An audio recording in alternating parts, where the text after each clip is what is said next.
Good evening. Thanks for joining us. Indiana is facing its worst flu season in more than a decade. The death toll is at 85 and continues to rise. And the flu shot isn't doing a great job at fighting back. News 10's Lindsay Yates explains why the vaccine is less effective this winter.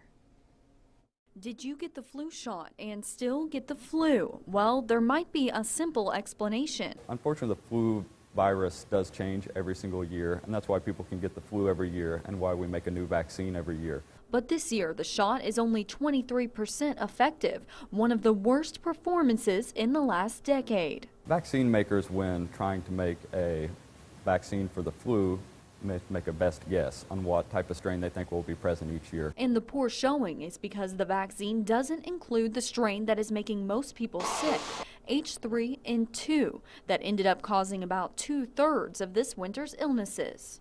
And although they did target that with their vaccine, it had made a bit of a change this year that made the vaccine somewhat ineffective. And by the time that change is discovered, well, it's too late. The way vaccines are formulated, it takes several months ahead of time to prepare the vaccine and to create it. So by the time the strain is circulating, we're unfortunately not able to make a new vaccine in time. And as predicted, the H3N2 strain is making for a nasty flu season.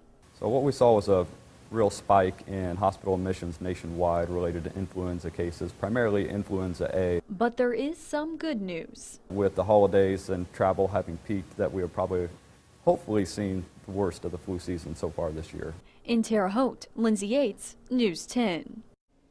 Doctors are advising you still roll up your sleeve and get the flu shot. You could still get infected by the strains that were included in this year's vaccine.